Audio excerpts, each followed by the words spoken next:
Hello, it's your favorite sports Unc here. Don't forget to hit that subscribe button to join the fastest growing community on YouTube. Remember, Nightcap doesn't happen without you. So please subscribe or you're going to make Ocho cry. When Colorado's offense stalled, Coach Prime skipped over his backup Julian Lewis, turned to third string Ryan Staub. Instead, Staub went 7 of 10, 157, 2 touchdowns after taking over for starter Kaidon Salter. Woo! Coach Prime's explanation after the game, I wanted it to tell its own story. Instead of me telling the story, I wanted it to tell its own story. The plan was going to be each quarterback gets 2 series apiece. They did, and somebody was going to come out of the pack. Johnny? It's not normal that we see something like this, but are you surprised that Coach Prime did this, and can he continue, or has he found his starting quarterback? Listen, I think the one thing that us collectively obviously know about Prime is he's going to get a guy in that position that can do what needs to be done for the overall collective of the team. Whether it's X, Y, or fucking Z, somebody's going to get on that field and do what we need to do to move the ball down the field and get this offense going, and he's going to oversee the whole thing. That's the one thing about it. So, hey, you're not getting it done. It's early in the season. We're in week 1, 2, 3. You're early. You're going to get your reps because how much can you really tell from training camp? Right. How much can you really tell from spring ball when they blow the whistle and the sacks and the rah-rah bullshit that goes on in practice? What can you really tell? So get out there, live bullets are firing. That's you come out, you play. What we say last week? Oh, yeah. Dogs that show up. That's what I think. That's what Coach Prime. Look, the cream gonna rise to the top, and so I wanted to see. And like I said, Kaidon Salter. Coach Prime said he's a dual threat, and really a dual threat. He can move. But bro, he misses entirely too many throws. Ocho. Oh, I'm talking about guys wide open, and I'm not talking about. Look, I'm not talking about no difficult throws. These are throws a guy of his caliber should be able to make routinely. Yes, go ahead, Ocho. No, I was going to say, obviously, with Prime, especially in this situation, I don't care who you playing. I don't care if you're playing the Sisters of the North. I don't care if you're playing the Holy Spirits. There are certain throws that he has to make, being the starting quarterback. For one, you're playing for Coach Prime. 2, you're playing for Colorado. 3, you have to understand that everything you do, being the face of that team now, especially being a quarterback, you have to do everything the right way to give yourself and your team the best chance to win. What we saw today was not it, Unc. That was not it. Unc, I have a question for you, too, and you two. Who were they playing? Who was Colorado playing Delaware. Today? There should be no reason. No disrespect to Delaware. There should be no reason that the coach has to go to another player. You can't go to the third string quarterback. At the most important position on the field. I agree. There's no reason. I agree. Hey, we're going to find somebody. We're going to find somebody if he ain't come out of stands. We're going to find somebody. Come on. You can throw the pigskin? Come on. Hey, come on. Johnny, again, Delaware? Come on now. No. This is the game where you're supposed to be your confidence.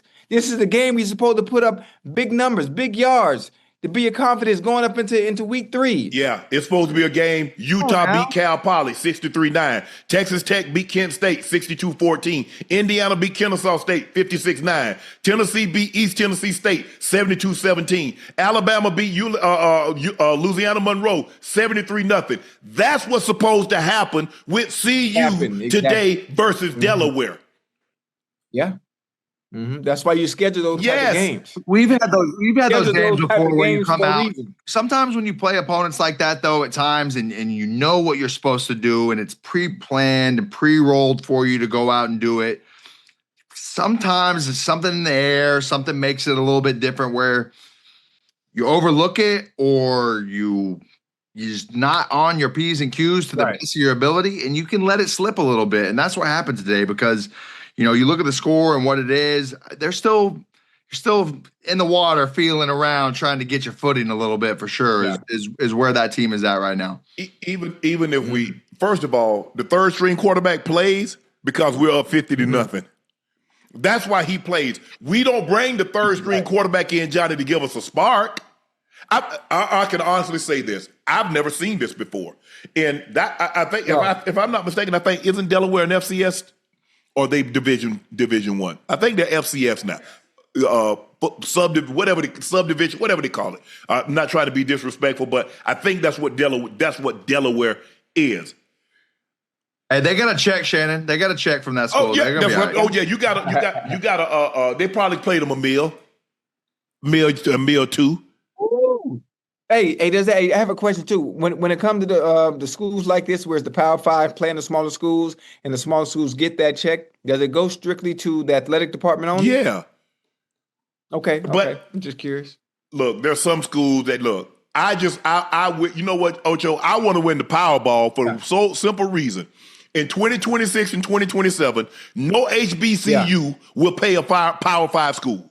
You're not going to get embarrassed to get $500,000 or $1 million. I'm gonna give you $1.5 million. I'm gonna give you $2 million. I'm gonna give each of you guys $2 million not to schedule these.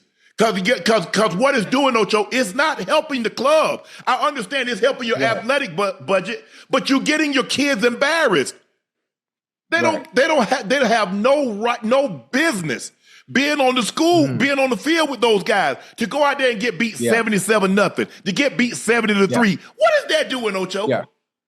Wait, who? That was Florida State today, right? Florida State beat somebody 77-3. Yes.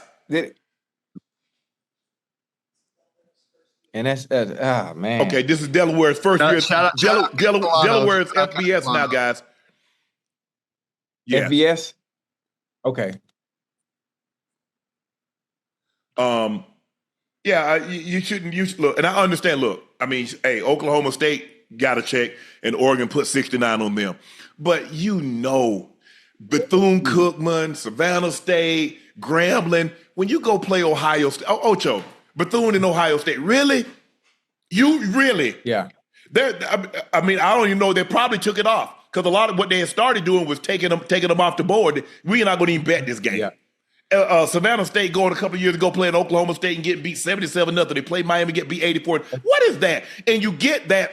And you get that. Guess what? Now they give you $500,000, $700,000. Hey, you got to bring your band because your travel is paid. You got to pay for your own travel out of the money that they. Oh hell no, man! Because that's why I want to win the lottery. I want to win the lottery because I want to give every historically black institution. I say I'm giving y'all $2 million not to take these damn games and get your players embarrassed because it does nothing for them. But all it does is make these schools that's playing you, their alumni like, oh, we beat such and such. Come on, man. Come on. Yeah, but obviously, you know what? You know, the funny thing about it too, Unc, is those games have to be scheduled. Those games have to be scheduled for a reason because there's no other place for that money to come to. Revenue is not flowing through HBCU programs. No, it's not. That's why they look forward to these games scheduled against Power 5 schools because they're huge chunks that can help the program, whether it be academic or athletic. Let me ask you a question. You want to sponsor? You want to be smart? You want to attach yourself to somebody that got beat 77-0, 84-0? I'm just asking. I mean, you got to think FAMU always has to play University. They don't have to. FAMU is. I mean. We ain't won the Powerball yet. We ain't won the Mega Millions yet. I think the thing is, look, like, I don't put that in the air. We won that bitch. I think the thing is, Ocho, is that it's the same thing that Prime ran into at Jackson State. 60,000 people in the stands, and everybody bought tickets, and all of a sudden we only raised 20,000. That's your issue. Right. But like I said, we're gonna win the Powerball, and I'm gonna fix this. I can't fix it forever, but I'm gonna fix it for 2 years, Ocho. Yeah, you're right. I'm gonna fix it for 2 years. You got who? Hey, FAMU. Don't even worry about it. You can take Miami off the schedule. Here's $2 million. Stay home. Right. Schedule somebody. Go play Savannah State. Go play Edward Waters. Go play Morehouse. Get your girlfriend something to eat. Yeah, for sure. Hey, you know what I'm saying, Ocho? We're going to start our own bowl. We're going to have a Nightcap bowl. Right. We got a Nightcap bowl, Ocho. Hey, hold on, Unc. You just come on. You got my brain thinking now. What we talk about? Savannah State versus FAMU. Hey, we have us a Nightcap bowl. We have a Nightcap bowl and a Club Shay Shay bowl. Uh-huh. So that's 2 games right there. Like hey, get I'll pay y'all guys $1 million to come play to play in the Club Shay Shay bowl and the Nightcap bowl. But I like that. I'm for real. But going back to this game, I mean, you need your third stringer to give you a spark against Delaware at home. Yeah. Now, to me, Staub looked better. He looked better today than Salter did at any point in time, the first game or today. He looked better in the little bit that the 10 reps. I mean, he came in. Look, he was great. Ain't no way around it. He was great. And I was surprised that coach put Salter back in the game. Go ahead, Ocho. Yeah. Well, you know why he put him back in the game, huh? His confidence. He put him back in the game simply for his confidence because he feels he is quarterback number one. There's a reason he had to put him back in the game. Okay, you know what, son? You didn't play well in the beginning of the game. I had to go to quarterback 2 and 3 so we can get a little spark, so we get a little bit momentum and consistency. But this is your job. I'm going to allow you to go back in so you can prove yourself, so you can get a better understanding on what I need out of you. This is what I need out of you. With not 2, what number 3 was able to come in and do. That's what I need. That's why he put him back in the game, because he still feels he's the quarterback to continue to lead them down next week, week 3, week 4, and so on. And if he plays bad again and not able to do the routine things that quarterbacks should be able to do with their goddamn eyes closed, you coming out the game. And the next time you take him out, he ain't going back in. No, I'm just being honest. From a coaching standpoint and from a player who's played the game, if he take you out twice, you're not going back in the game. Because if you do what you're supposed to, I ain't even looking at stuff. Oh yeah, yeah, absolutely. I ain't even looking to put nobody else in there. Hey, go and handle that. I know you got this taken care of. So what you thinking? Tell me, Johnny, what you thinking in a situation like that? Let's just say, for the sake of argument, this is you, Johnny. This is before, obviously, if you Johnny Football, that ain't gonna happen. But just say before you became Johnny Football, you the starter, and then coach pulls you out, and you see either the backup or the third stringer comes in there, and he drives them down there, and those two guys, one of those guys look better leading the team than you did. What's going through your mind? Yeah, I think the one thing about college athletics is when you get in, you come in together and you get in that quarterback room, there was no, at least in my situation, there was no animosity between the 1, the 2, the 3, the 4, and the walk-on. Okay. We were tight-knit. We were really close. So I got hurt against Auburn. I had to go down below the stadium, get a shot to try and come back.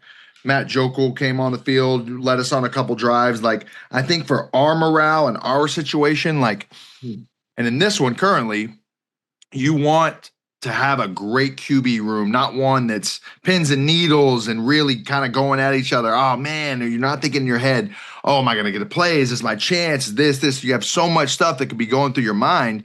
You want to have great camaraderie, great, cohesiveness between your quarterback room where, hey, listen, we are the guys, 4, 5, 6 guys, whatever it may be in this quarterback room that makes this whole ship run. We have to be together. So if it's Salter, we need you to go. If you're going and you're taking us down, you're driving us, amazing. We need that. And eventually this will play itself out in a way to where everybody on the team, the O-lineman, the left tackle, whatever it may be, rallies behind a guy because they see that little spark and they will rally behind him and it will present itself and it's just like a horse. You got to tie up with somebody. So they'll find somebody. And in this little early season moment, you'll look back at it and be like, okay, we're trying to find our footing. Now we latched on, we go. Yeah. Next week, what do we see? Salter. So is it still the same?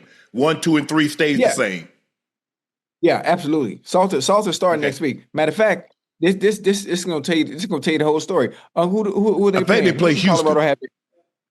They do. They play Houston on Friday night. Houston not that bad, huh? No, that's gonna be a test. It's Houston not that bad. So now you get to see if he goes out there and he plays bad and he puts the team in uncomfortable positions where they don't have a chance to win or things aren't going right offensively. Prime is gonna make that change. He's going to make that change again, and he's going to make it a lot sooner. He's going to make it a lot sooner this time. It starts on Monday, right? It starts on that first week of practice, setting the tone, getting ready, getting right. Like you gotta, you know what it is. You saw it play itself out. You're sitting there on the sideline as you're not playing. You're watching the team go down. That gives you a sense of urgency. That's a kick in the ass that you need. Right. So when Monday comes around and they run out the ones for the team period, you're up.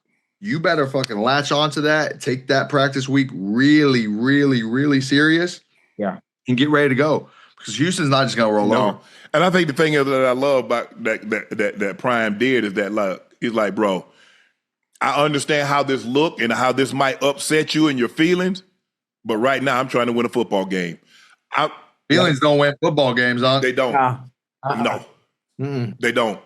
And Prime understands that playing at the level, coaching at that level. He understands. He's been a coach. He's coached high school football. Jackson State, now CU. He understands.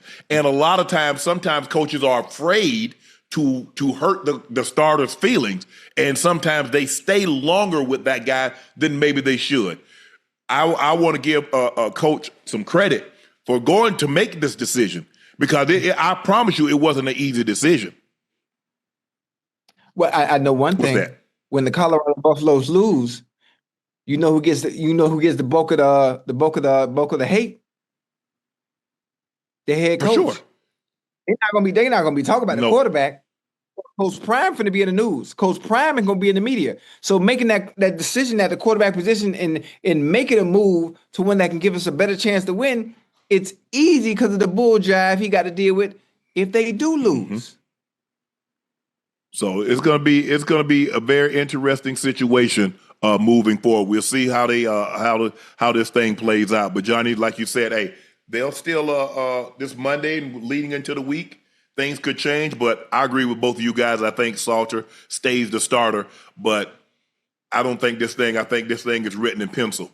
It's not written in Sharpie. It's not written in permanent ink. They'll erase some things.